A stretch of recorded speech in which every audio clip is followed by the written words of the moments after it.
eno Luganda Radio Podcast ate tukomyewo buto amanya Martin Muganzi nga tuli mu lugero luno olwa Bonna Baasumagira nga ku mulundi guno tuzze ne omutwe ogw'ekkumi. Ku lwokusatu John yakeera Nawanca ng'akwata lw'e Masaka. Abantu be yafuna amagenda yabajja Lubaga. Bonna baali bagenda Mitala Maria. Bwe yabajjaamu yavugako okutuuka Ennamweruka nga talaba basaabaze. Kyeyava akomaawo n'afunyamu okudda e Kampala. Yali yakkirira kyabadaaza n'afuna abantu babiri abaali bagenda ensanje.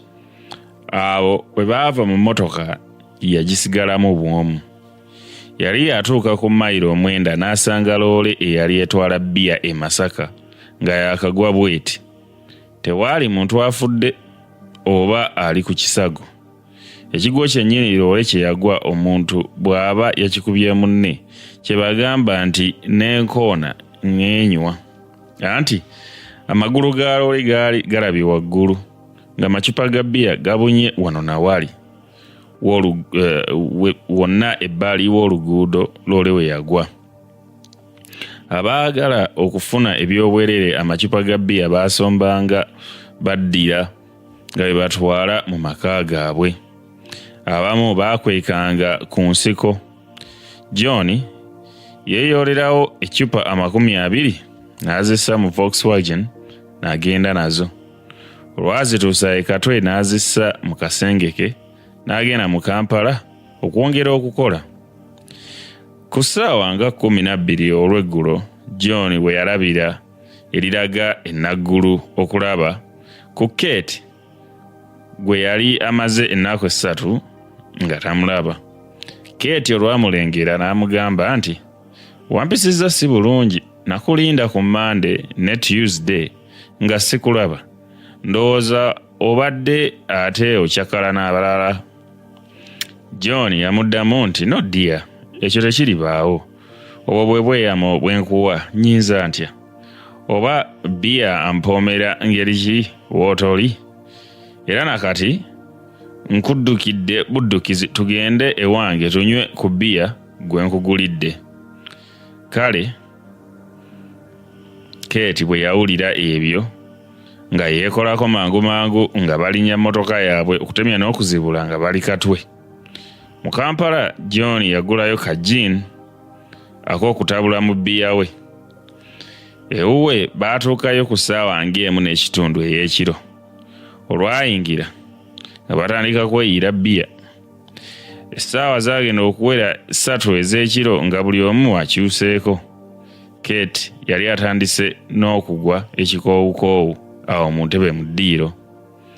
Essaawa zaali ziweranga 3 ez'ekiro John n'awulira omuntu akonkona ku luggi lwe. Yali alowooza nti mulirwana we Moses yakonkona. Teyalwa ng'oluggi alubandulawo. Bwe yakuba amaaso nga ku Feibe ono. John olwalaba ku Feibe emmeeme n'emutyemuka betwa. Feibe ye emmeeme teyamutyemuka wazira yamutujja butuzzi ng'alabye ku Kate mu ntebe. Feibe olwayingira mu nju n'abuuza John n'obukambwe nti olwaleero ntegeeza ku ffembi gw'oyita mukazi wo y'ani? Omanyi bwe nasoma edda ebbaluwa z'omuwala ono n'owooza nti simanyizaamu nno. John kaakati njagala ontegeeze ky'oliko. John yaddamu nti Feibe kuma obuntu bulamu, nze ndi wa ddembe okukola kyenjagala. Kaakati olabye eki wano? Kyogamba nti wano tewateekwa kujja bagenyi oba oyo mwannyinaze oba wa luganda lwa ngeri ndala yonna. Nandikusabye oleme kunnumba nnyo. Toyinza na kuyingira mu ddembe lyange bw'otyo.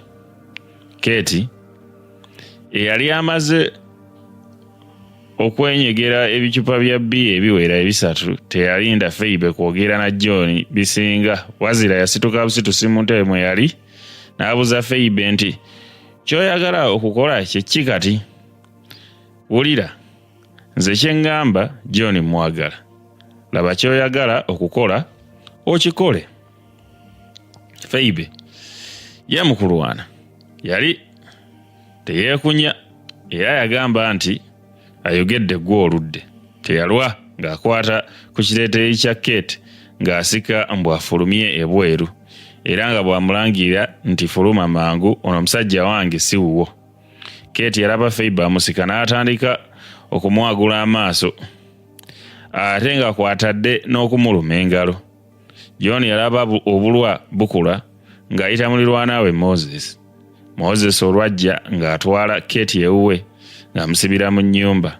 Kate we yamala okusibirwa mu nnyumba ya Moses ne baleka batandika okuweerezeganya ne Feibe ebigambo ebisongovu ng'olukato. Ekiteeteeyi kya Kate Feibe yali akiyuzizza nnyo. Feibe yagamba abaamuggyako Kate nti singa temwakakwese nandikakubye nenkamenyaamenya. Moses yali amanyi nnyo okutaasa abalwana n'okuwooyawooya abalina ekiruyi ku mwoyo. Golaba yakkirizisa Feibe okuyingira mu Volkswagen n'okumuzza ewuwe. Naye ebigambo bye yagenda afukumulira John byalinga essubi obungi era singa Moses mu Volkswagen teyagenderamu, John yandikomyewo nga Feibe amulumyeko ekife. Anti yagenda amuvuma nti oli muntu kiggwe, amagezi wagabana matono obulala, waliyo nnimba nti Kate si munno gompita musiru nga ggwe ng'oswadde. Kino kinzije n'enviiri ku mutwe okulaba ng'onimbidde ebbanga eggwanvu bwe lityo ng'ate nze nkwekuumira. Mpozi nze ompita mujega? Nange leero ojja kundaba nga bwe nnyinza okuddukanya Kampala ono ng'ate ndi bwomu. Kyokka nze nkumaze. Nze mukuleka omuntu sisangamu buzibu era nkakasa nga nkumaze. Mu kiseera ekyo Feibe yali akasirizza ddala okuleka John akwata omuntu omulala, anti ng'eyo y'empisa y'abawala abakyakaze. Bo tebeeguya muntu. John naye ekya Feibe okumusanga n'omuntu omulala kyali kimuluma katono olwo kweyita omugagga ate nga yeesiga ne Kate. Naye nno okudda eka yasanga ne Kate takyasalikako musale kuba yali amaze okukakasa nti munne fulo bye yamubuuliranga byali bituufu. Okulaba ku Feibe ate n'okuyulizibwa engoye ku mubiri byamukuba wala. John olwatuuka eka nga bamaze okutuusa Feibe ewuwe n'agamba Kate nti daali nkusaba onsonyiwe, nze sirina kinene kyamaanyi ku muntu oyo. Naawe nga bw'omanyi okukyakala kw'abawala baakuno, nze mazima omuntu oyo namulaba omulundi gumu gwokka mu ndeeba.